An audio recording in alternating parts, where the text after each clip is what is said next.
Hey, we're Left Side Filter.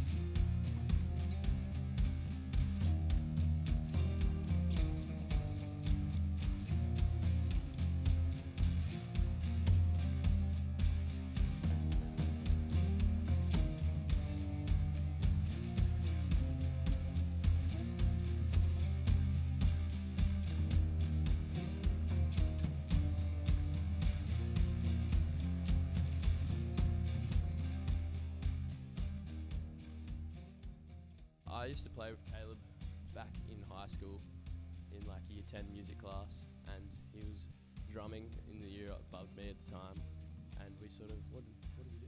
I don't know. Well, we made a band called The Tracks Yeah, we were the Tracks. in like 2014. That's true. I think it was around 2014 back then. And then, I don't know, we got Wade on board like a year ago, 2 years ago, maybe a year ago. Right. Yeah, we had a couple of gigs. And then we had a bass player, and Wade came in, helped us out, and now we trapped him. trapped him in. We didn't even ask He him. hates it. Didn't even ask him to be in the band. Yeah. And now we got Dylan. That's a new addition. Our good friend Dylan over here. Yeah, so Left Side Filter was like one of my favorite bands, like local bands. So I just hit up, like, I emailed Blake and said, like, is it all good if I come play with you guys, maybe write some songs. So here we are. It was a no-brainer though. Everything you said was a lie. As far as the band name goes, I sort of thought of it one day due to having I've got a bad left eye, and so and I was thinking, like, because I know I'm really blind in this one eye. Everything said was a lie. This isn't a lie. I'm being serious here, man. And I was thinking, like, sort of how the way I guess I see the world is through half of it, which is kind of poetic in a sense. I don't know. Really, I didn't know that. Yeah, and also I guess when you think about it, it's like the way I was thinking about the name was that it could also be related to having the right side of your brain being the creative side, and just trying to live a life that's, you know, focused on that and not worried about everything else, and just trying to be as creative as possible, which is the direction I guess we're hoping to start to go in more now, you know, be able to experiment a bit more with the stuff we got coming up this year. So that's a big part of it for sure.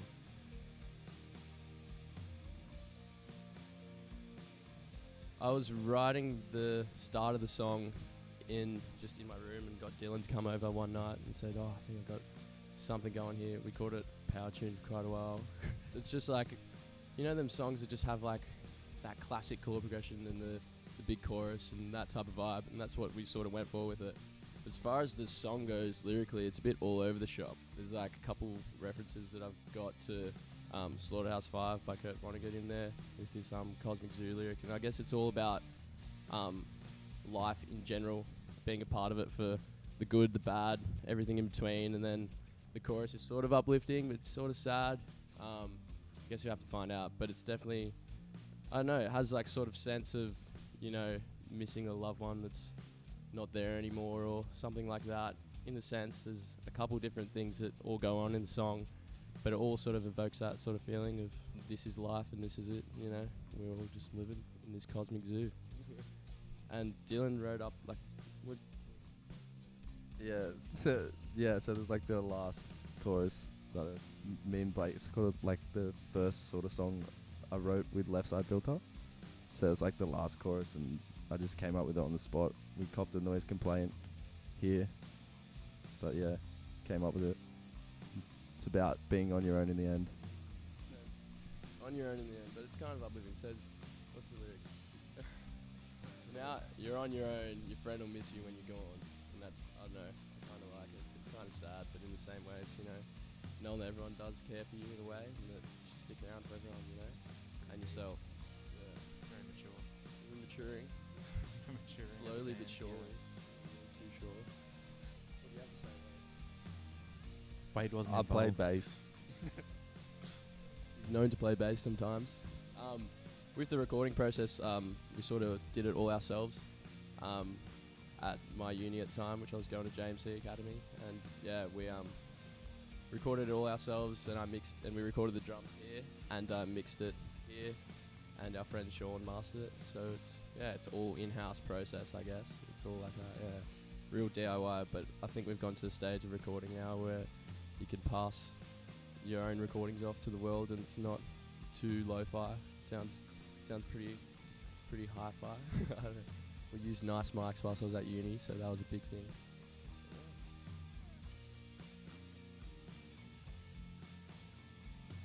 Having control over everything is a good thing, but it's also a very bad thing. You tend to be a perfectionist and you never get things done in time. But it also saves a lot of money, which we don't have.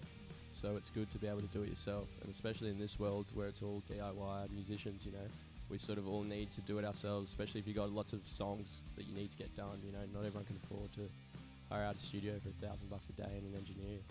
So it's good that we can do it ourselves and get it all out there. And yeah. It takes longer because you're always trying to fix things, but you have the time to do it because you're not in the studio.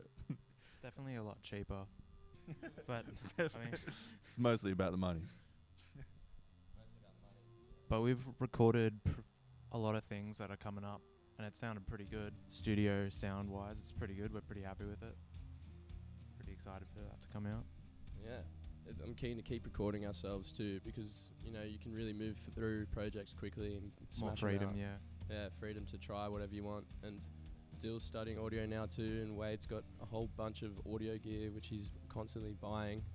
He's a hoarder of audio gear, so we've got a lot of gear to use now, and we've got this place which is pretty epic to have, to just be able to record whatever we want, whenever we want. And it's pretty, yeah. I think it's definitely the way of the future for most bands who are going to try and come out in the scene and not really have the money to set themselves up in the first place, so you sort of have to know how to record yourself. And we have a nice space here as well. Yeah, it's good to have a place, Mhm. even if it's your parents' garage, you know, who cares? Just make a record and put it out. Have a bit of fun with it, you know?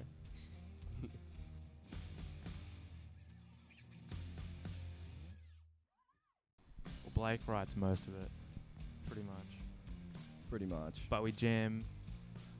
Blake will write the stuff, write the lyrics, guitar riffs. It's the same with Dylan as well. He'll come up with stuff, and then we'll just come into this space here and just jam it through. Yeah. And usually Blake has a pretty good idea because he's a perfectionist and he knows Yeah. exactly how he wants his songs to sound. But then we just go from there, pretty much. Yeah, a lot of like the ideas come from like actually recording itself, like coming up with like bass line and like little guitar things that go over the top, as well as like lyrics at the end. Like once you've already got the song down, it's easier to sort of write lyrics. But yeah, having the space and time recording yourself, you can really like, you don't have to do the pre-production sort of things, like planning the song out before you do it. You can actually like write There's the not a song lot of as you're planning that recording. goes on. Yeah, Like, at all. no planning. Quit planning. Yeah.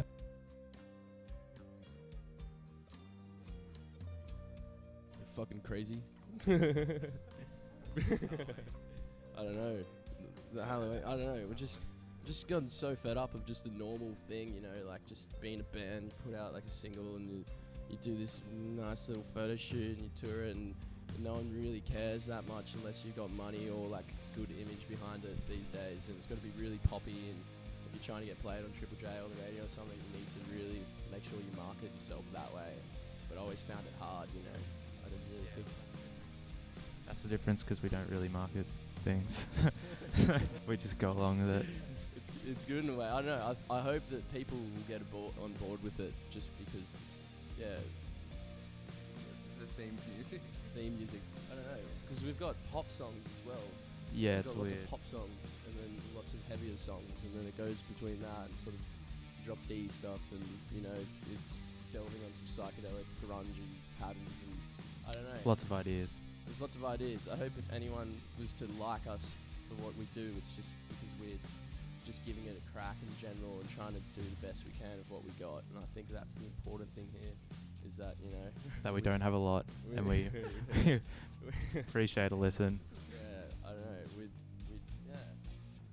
might not put out perfect pop songs and be heaps radio friendly, but hopefully, you know, someone will listen to it or listen to an album or something we put out and relate to it in their own way, and that's important for us, I guess.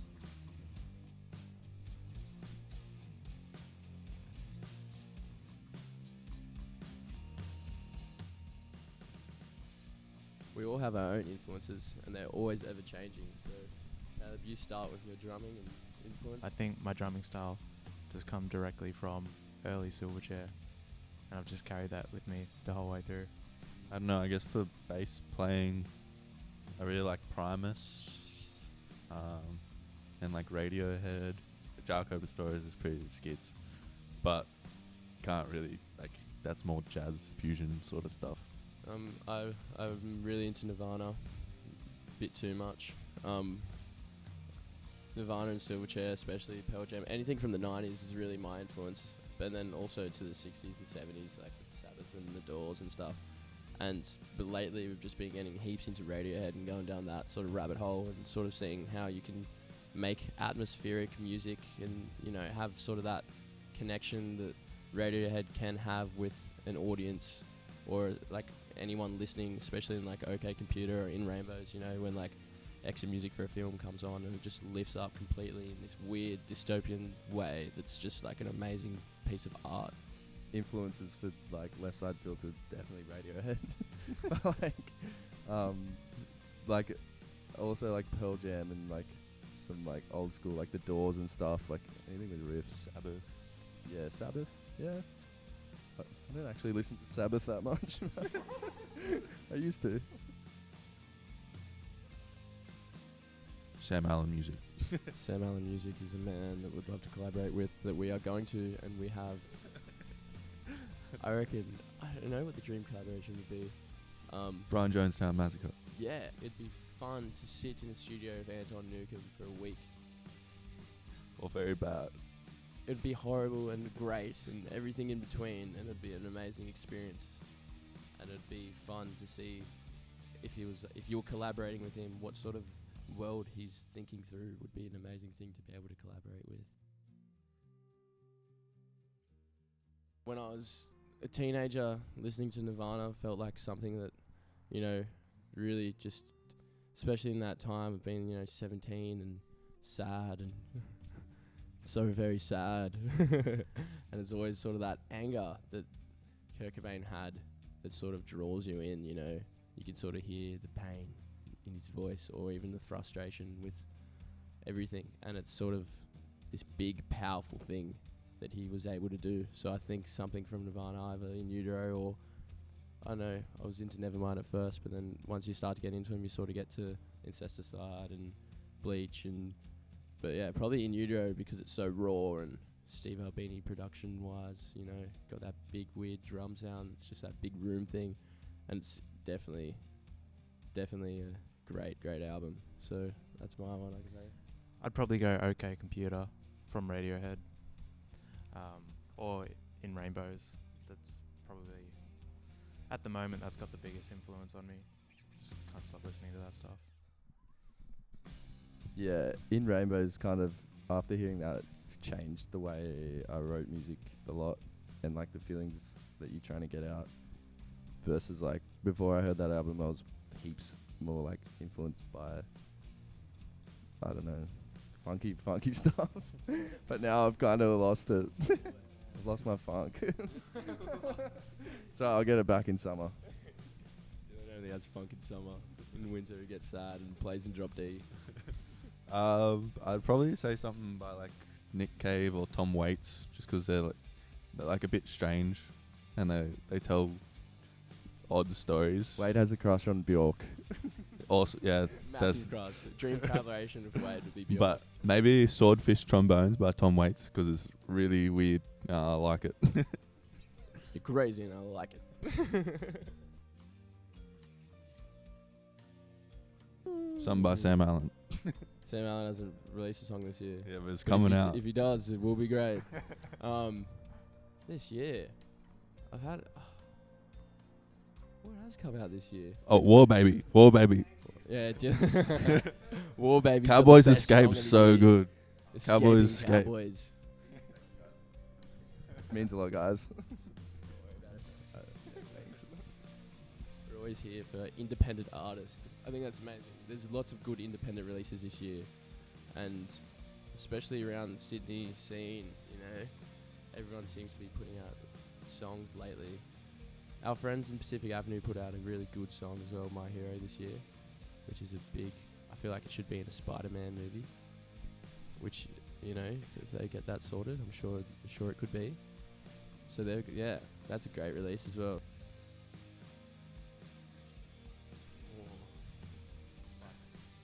No, not Spider-Man. I love Spider-Man, but soundtrack to anything else. Sabrina. Yeah, this is Sabrina. No, something like a thriller, like. No, not a full horror. Like a like a good thriller, like the Sixth Sense or something. I don't know. Donnie Darko, yeah, Donnie Darko, definitely. We got the rabbit head. So there it is. Donnie Darko would be a great one. The parts of the Halloween album actually have a very similar vibe to Donnie Darko. Yeah, all the Halloween movies. I don't know that, and I don't know. Maybe like what's that? What's that good movie? Hey, what's that good movie? Shrek and White Girls. I'd do the soundtrack to White Girls, but in a heavy way, with beautiful pop moments and melodies and drums.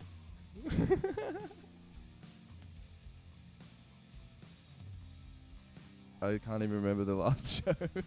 We had this experience at the end of one of our sets live. It was at Jones's Beach, someone.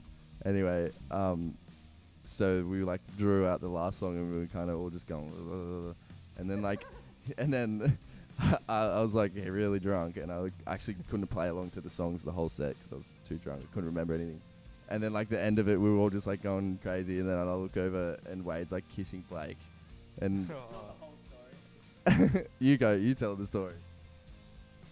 A much younger Blake, about 6 months younger than I am now. One fateful night in Jones's Beach, Kiama, for the Sundance Festival, we played last, and the end song called DMT, we go into sort of a frenzy, a Sonic Youth style breakdown of Really sorts, psychedelic frenzy. and we sort of, what happened? We all went a bit crazy. Noise was happening. There was lots of pedals on. And then we sort of all went on the floor. Dylan went on the floor first. I think he was rolling on his back and was doing sort of like a cartwheel, but more like a turtle trying to roll over.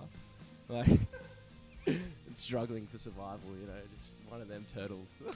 And then Wade was just standing there just going, just playing the E flat string. And then I got on top of the drum kit and started to break my strings from my guitar because I had it like wrapped around my neck, and then I had was breaking the strings off like that one by one, and then grabbed the strings and sort of hung the guitar around my neck, and then bent down over the drum kit and gave Wade a Spider-Man kiss. And then more destruction happened, and then I jumped into the drum kit. Non-consensual. And Caleb grabbed his snare because he was really scared because he got this new snare. Don't break my snare. Yeah, he's going, don't break my snare, man. I'm like, let me do it. And I just ran into, there's a video on our Instagram if you ever see it. And yeah, so I jumped into the drum kit and sort of like fell and rolled, and then it was all over. And then we never got a show ever again till the end of time. Brian Jonestown Massacre was pretty awesome as well. Psychedelic porn crumpets at that sweaty bar. A free gig. Yeah, and it was packed, and the power cut out, and it was sweat everywhere, and everyone was sweating with their shirts off and going crazy. There, yeah. And in this tiny little box. I've been to like a couple VCU South Wales gigs, which always go really hard. Or maybe Wade met his girlfriend at one of these gigs. Or maybe like King Cruel at That's Enmore what I'm talking Theatre. about. Me and Dill went there together. That was pretty Yeah, good. that was really nice. I didn't even know King Cruel before Wade took me, and now I know him. I like him. I've had the most fun of my life at Pissed Idiots concerts. I always enjoy Pissed Idiots concerts. Bit of both. Hannah. Miley's more wild, but I like I had a pseudonyms. massive crush on Miley Cyrus when I was a youngster. I think that was one of my first crushes. And I met Debby Ryan once. Miley's better. I got a Country- photo of me and country Debby girl, Ryan, right? which they'll pop up around now. Bang. There's a photo of me and Debby Ryan, hopefully. No, I'm gonna go with Miley Cyrus. You know, don't like the facade, the Hannah Montana facade. You know, Yeah, she shouldn't was have kind to of hide forced to do herself. that. That's don't hide yourself. Crazy frog, crazy train. No, definitely Fall Out Boy. Hannah Montana. Eminem. Sometimes I do listen to rap music and then I feel like I don't suit it. I'm gonna say Big Twisty. Big twisty. a, f- Funkanastic. a friend has like this dude rock playlist, which is full of guilty pleasures. Liam Reagan's Dude Rock. It's the best thing you could ever listen to. Spicy. Sexy Spice Girl. Bit of Spice Girl just for the cross-dressing. What spice are you? I'm Naughty Spice. Scary I'll go Spice. the spices. I'm Herbs and Spices. The 11 secret Herbs and Spices at Kentucky Fried Chicken. That type of spice. The one that you can't get rid of. Hockey Dad. Okay, that's awesome. I'm going to say, depending on what direction we go in, I'd say King Gizzard and the Wizard. They're very, very amazing and prolific. talented. And a big inspiration. And they actually, yeah, especially these new songs. They got a big King Giz vibe. Yeah. And they just do so much. They're so prolific. I think that's what anyone should aspire to be. Is just do as much as you can while you can. Yeah. Like any heavy psych band, really. Wash your hands. Wear a mask. Stay 1.5. Probably say, stop. Just take everything in moderation and relax. Enjoy your time without the big smoke. You know, just relax for a bit and get things done. Keep working as hard as you can for as long as you can. Go on a holiday. Holiday. Hit up Bali. Or go for a surf. But Drink also less, be yeah, smoke productive. less, smoke less. Go on a holiday. Be healthy. It'd be good to be really healthy, I think. I'd love to be healthy one day. So maybe that'll happen in the future. Probably when I seen a photo of Blake at 9 years old playing with 40-year-old musicians, and he was 9 and he was playing with he would look like the star of the show. So I was like, wow, that guy looks crazy. He had the guitar over his head going absolutely mental, and they say it was his biggest gig to date. Still is. I wore a Slash hat. I was really into Guns N' Roses at the time. I had a big hat on. No, I think for me it was just like probably just getting my first guitar. You know, I remember that so vividly. My dad bought this like second-hand classical type guitar from Dusty's guitar shop in Wollongong. And I remember we rocked up at a petrol station and I jumped in his car for some reason because I was in my mum's car, and then it was in the front seat and I was like, no way, and I couldn't believe it, and that's all I wanted to do, just play guitar for as long as I could. Ever since then, I'd say. I knew in high school music class, I was mucking around with this guy, Mucking just about. mucking around. Yeah. Caleb and Blake muck about a bit. I knew after my first band camp, yeah, only once, but because it sucked and there was too many rich kids. Yeah, one time. There was heaps of rich kids eating chicken off the bone with knives and forks, and it was fucked. No, I played the bass. Yeah, it was flutist, but not me.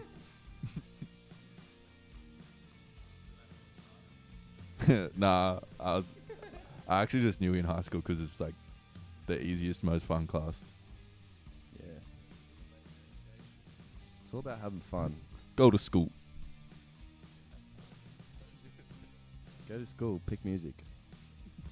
Study the arts. Don't be like Dylan and not choose music as an elective. Such an idiot. Sibilance. Sibilance. Sibilance. Rapid fire, over.